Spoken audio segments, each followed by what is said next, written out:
करके रहिए। और ध्यान दीजिएगा, जो जाति जो कौम, बहुत बहुत धन्यवाद माता जी, ये राशि देकर के मुझे प्रोत्साहित कर रही है, माता जी का बहुत बहुत धन्यवाद। मैं निवेदन कर दूं आप लोगों के मध्य, आदरणीय श्रद्धेय कृष्ण आर्य जी ये 100 रुपये की राशि देकर के मुझे प्रोत्साहित कर रहे हैं, इनका बहुत बहुत धन्यवाद। मैं निवेदन कर रही थी आप लोगों के मध्य में, जो कौम, जो जाति और जो देश अपनी संस्कृति और अपने महापुरुषों को भुला देता है, उन देशों के नक्शे से बढ़ जाया करते हैं। और आज हम ये नहीं कर रहे हैं, अपने महापुरुषों को हम जानने का प्रयास नहीं करते, उन महापुरुषों के पद चिन्हों पर चलने का प्रयास नहीं करते। मैं निवेदन कर दूं आप लोगों के मध्य में, अगर जानते भी हैं तो वो भी बड़े हुड़दंगबाजी से, इतनी हुड़दंग मचा रखी हम लोगों ने, अपने महापुरुषों के ऊपर हमने कीचड़ उछालने का काम किया है। ये छोटी सी बहन ये राशि देकर के मुझे सम्मानित कर रही है, इसके उज्जवल भविष्य की मैं कामना करती हूँ। हमने इतना कीचड़ उछाला अपने महापुरुषों पर, हमने राम को नहीं छोड़ा, हमने कृष्ण को नहीं छोड़ा, हमने हनुमान को नहीं छोड़ा, हमने गणेश को नहीं छोड़ा, किसी को नहीं छोड़ा। अपने महापुरुषों के जीवन पर इतना कीचड़। ध्यान रखिएगा, 19वीं सदी का ऋषि दयानंद यूं कहता है कि योगेश्वर कृष्ण का जीवन आप पुरुषों के सदृश था।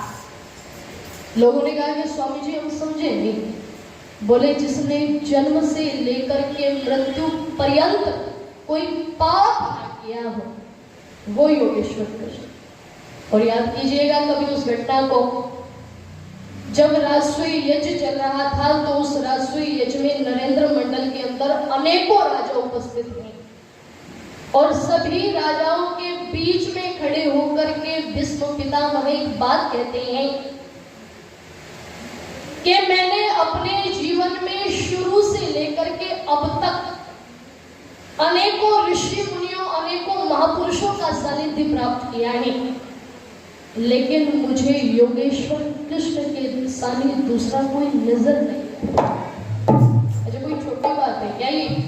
भीष्म पितामह जैसा योद्धा खड़ा होकर के ये बात कह रहा है। और एक बात और कह रहे हो कि इस नरेंद्र मंडल में उपस्थित एक भी ऐसे राजा को मैं नहीं देख रहा जिसे योगेश्वर कृष्ण ने अपने तप से, अपने बल से, अपने चरित्र से, अपने व्यक्तित्व से ना जीता हो। एक भी ऐसे राजा को मैं नहीं देख रहा। कोई छोटी बात नहीं है ये। और उसी नरेंद्र मंडल के अंदर शिशुपाल ने बहुत ज्यादा अपशब्दों से योगेश्वर कृष्ण का अपमान करना चाहा, लेकिन वो अपने अपमान पर चुप रहे। लेकिन जब युधिष्ठिर तक को उसने भरी सभा में चैलेंज कर दिया कि इस युधिष्ठिर को और इस गवाले कृष्ण को मैं मार करके सीधा ही हम लोग पहुंचा दूंगा, तो जब युधिष्ठिर का भी अपमान किया तो उन्होंने सुदर्शन चक्र का ध्यान किया सज्जनों, और पूरे नरेंद्र मंडल के देखते देखते शिशुपाल की गर्दन को धड़ से अलग काट करके फेंक दिया। और एक विचित्र बात देखिएगा, पूरे नरेंद्र मंडल के अंदर एक भी व्यक्ति चूं तक नहीं कर सका। ये था योगेश्वर कृष्ण का व्यक्तित्व। और एक ताज बेगम ने लिखा उनके लिए कि सुनो दिल जानी मेरे दिल की कहानी, कि सुनो दिल जानी मेरे दिल की कहानी, तेरे दस्त हूँ बिकानी बदनामी भी सहूंगी मैं, देव पूजा ठानी तजू कलमा करानी, नमाज हूँ भुलानी तेरे ही गुणन कहूंगी मैं, सांवला सलोना कुर्बान तानी सूरत पे, हूँ तो मुगलानी पर हिंदवानी हूँ रहूंगी। मैं निवेदन कर दूं आप लोगों के मध्य में योगेश्वर कृष्ण का व्यक्तित्व आप तो पुरुषों के सदृश था, लेकिन हमने उनको भी नहीं छोड़ा। जो योगी था उसको हमने भोगी बना करके रख दिया। अच्छा इससे ज्यादा बिगाड़ और क्या हो सकता है? इसलिए मैंने कुछ चंद पंक्तियां लिखने का प्रयास किया था बैठ करके टूटे फूटे शब्दों में, जरा सुनिएगा।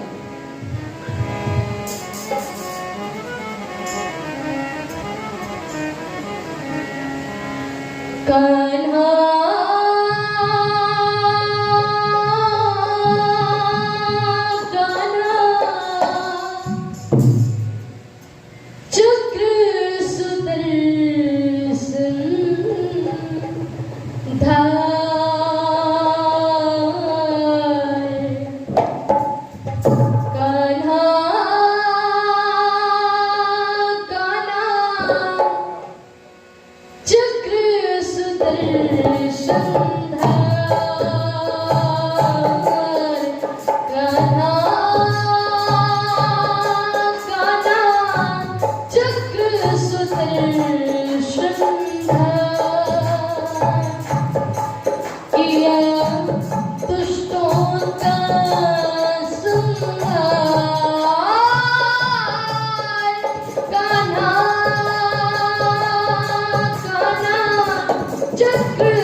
को दिया युद्ध भूमि में उतार। कान्हा कान्हा चक्र सुदर्शन धार। कान्हा कान्हा चक्र सुदर्शन धार। और जिसको हम धोखी कहते हैं, ऐसा जिस पर हम आक्षेप लगाते हैं कि वो तो गोपियों के वस्त्र चुराता है, इसलिए लिखा है गोपियों के वस्त्र चुराए, झूठे ये आरोप लगाए। गोपियों के वस्त्र चुराए, झूठे ये आरोप लगाए। योगी राज थे तुम कहलाए, कहते हैं तुम्हें हम सब कृष्ण मुरार। कान्हा कान्हा चक्र सुदर्शन धार। कान्हा कान्हा चक्र सुदर्शन धार।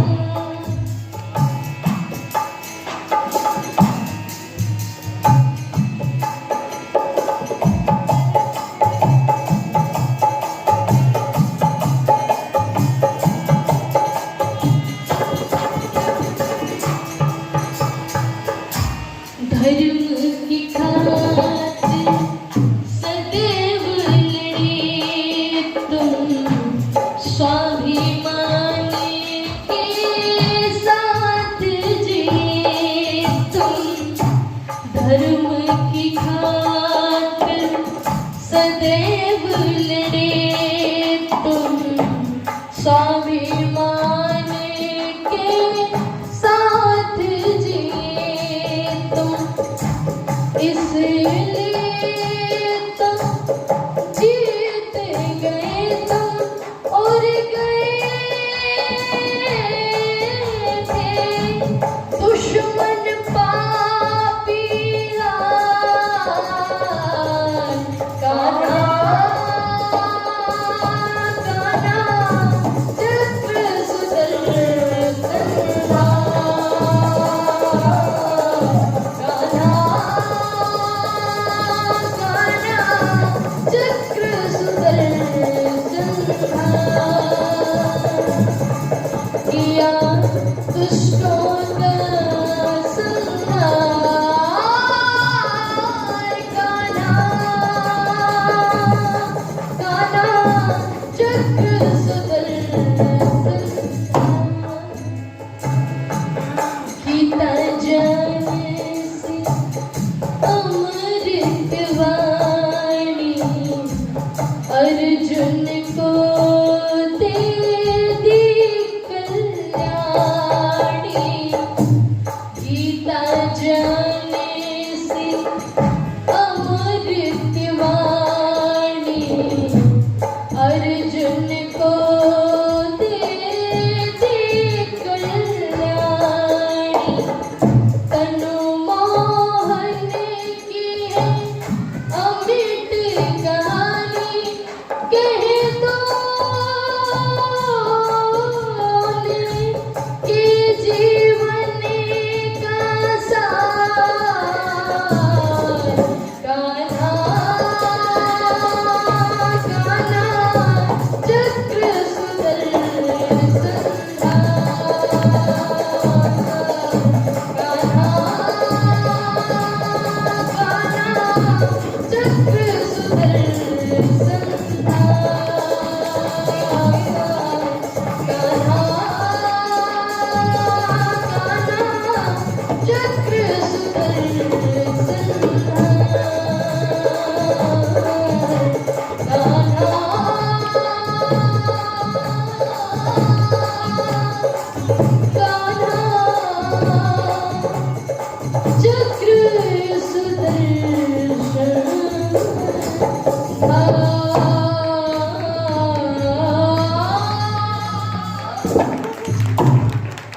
एक बार मुझे नाम बता दीजिए आपका।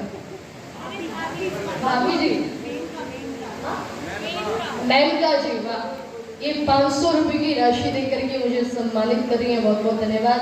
और ये 100 रुपए की राशि रेखा गौतम जी मॉडल टाउन आर्य समाज से हैं, ये 100 रुपए की राशि देकर के मुझे सम्मानित कर रही है, आपका बहुत बहुत धन्यवाद। आर्य समाज ने ही योगेश्वर कृष्ण का वास्तविक स्वरूप बताने का आदरणीय श्रद्धेय दादाजी हरि सिंह जी ये 100 रुपए की राशि पुणे देकर के मेरा सम्मान करें, इनका बहुत बहुत धन्यवाद मैं ज्ञापित करती हूँ। आदरणीय श्रद्धेय महेंद्र जी आर्य जो अपने कल्याणी बहन जी के पिताजी हैं और मेरे भी पिता के तुल्य ही, ये 200 रुपए की राशि देकर के मुझे प्रोत्साहित करें, बहुत बहुत धन्यवाद। श्रद्धेय माता जी की राशि देकर के मुझे सम्मानित कर रही हैं, श्रद्धेय दादाजी भी राशि देकर के सम्मानित कर रहे हैं। सभी का मैं सामूहिक रूप से बहुत बहुत धन्यवाद ज्ञापित करती हूँ। मैं निवेदन कर रही थी आप लोगों के मध्य में, सज्जनों, अपने महापुरुषों के जीवन पर इतना कीचड़ उछालने का काम हमने किया है, हम जानते ही नहीं। आदरणीय श्रद्धेय बलराज जी जो हैं, उनकी भाभी जी हैं, ये 100 रुपए की राशि देकर के मुझे सम्मानित कर रही है, बहुत बहुत धन्यवाद। हमने कितने लालछन लगाए योगेश्वर कृष्ण पर, मनियारे का वेश बनाया, शाम चूड़ी बेचने आया, सारा माखन खा गया, न दलाला कोई क्या बोले। मैं निवेदन कर दूं आप लोगों के मध्य में, जो कौम अपने महापुरुषों के जीवन को ही संजो करके न रख सके, वो आगे क्या बढ़ सकती है। और कभी याद करके देखिएगा उस घटना को, जब मुसलमानों ने एक पुस्तक निकाली, कृष्ण तेरी गीता जलानी पड़ेगी। वो पुस्तक जब निकाली तो गांव गांव में, मोहल्ले मोहल्ले में, हर एक घर पर बांटी गई, हर एक आंगन में बांटी गई, प्रत्येक व्यक्ति के हाथ में वो पुस्तक पहुंची। लेकिन कोई भी ऐसा व्यक्ति खड़ा होकर के आवाज को बुलंद करने वाला नहीं रहा दिखा। जो योगेश्वर कृष्ण के भक्त कहने वाले थे, धर्म के ठेकेदार कहने वाले थे, उन लोगों के कानों पर जू तक नहीं रहेंगे। उस समय में आर्य समाज के बहुत ऊंचे व्यक्तित्व पंडित चमुपति एमए वो आगे आए। उन्होंने योगेश्वर कृष्ण का पहले वास्तविक जीवन लिखा, योगेश्वर श्री कृष्ण, ये पुस्तक उन्होंने लिखी। और जो वास्तविक जीवन उनका था उन्होंने उस पुस्तक में लिखा, और वो पुस्तक भी गांव गांव में, गली गली में, मोहल्ले मोहल्ले में बांटी। और उसके बाद फिर उन्होंने एक पुस्तक लिखी जिसका नाम था रंगीला रसूल। भाई प्रवीण जी ने वो पुस्तक आज मुझे सुबह दी भी, मैंने पढ़ी भी उसे। वो पुस्तक जब लिखी उन्होंने तो कोई छापने के लिए तैयार नहीं हुआ, पुस्तक तो उन्होंने लिख दी। उनकी कुरान के आधार पर, हदीसों के आधार पर, आयतों के आधार पर, मोहम्मद साहब को टारगेट करके, और जो वास्तविकता थी वो सारी उन्होंने उस पुस्तक में लिखी। लेकिन कोई छापने के लिए तैयार नहीं हुआ। क्यों? क्योंकि सब जानते हैं अगर पुस्तक छपी और प्रकाशक का नाम आया तो एक ही काम होना है, सत्तन से जुदा, सत्तन से जुदा। सब डर गए। अनेकों धार्मिक प्रकाशन चलते थे, किसी ने भी पुस्तक को प्रकाशित करने का दायित्व नहीं उठाया। तब आर्य समाज की विचारधारा से ओतप्रोत महाशय राजपाल जी आगे आए और उन्होंने कहा कि पंडित जी मैं आपकी पुस्तक को छापूंगा, मैं आपकी पुस्तक को छापूंगा। पंडित जी ने कहा कि पुस्तक तो छाप दोगे लेकिन लेखक का नाम नहीं आना चाहिए। कहा कि पंडित जी मरते दम तक लेखक का नाम लिख नहीं दूंगा। वो पुस्तक छपी, पुस्तक का नाम रंगीला रसूल, और लेखक के सेशन में लिखा दूध का दूध और पानी का पानी। वो पुस्तक जब छपी तो वो भी हर एक जगह पर बांटी गई, गांव गांव में, मोहल्ले मोहल्ले में, प्रत्येक व्यक्ति के हाथ में वो पुस्तक पहुंची। और जब मौलवियों ने उस पुस्तक को पढ़ा तो सरप्राइज हो गए, हैरान हो गए, ये हो क्या गया हमारे साथ में। लेकिन जैसे ही मामला ठंडा पड़ने को था तो जिन्हें हम महात्मा कह करके पूछते हैं ना, उनका एक पत्र चलता था यंग इंडिया करके। उन्होंने पत्र लिखा मुसलमानों को कि तुम्हारे मोहम्मद साहब को गालियां दी जा रही हैं, उंगलियां उठाई जा रही है, तो तुम चुप कैसे बैठे हो।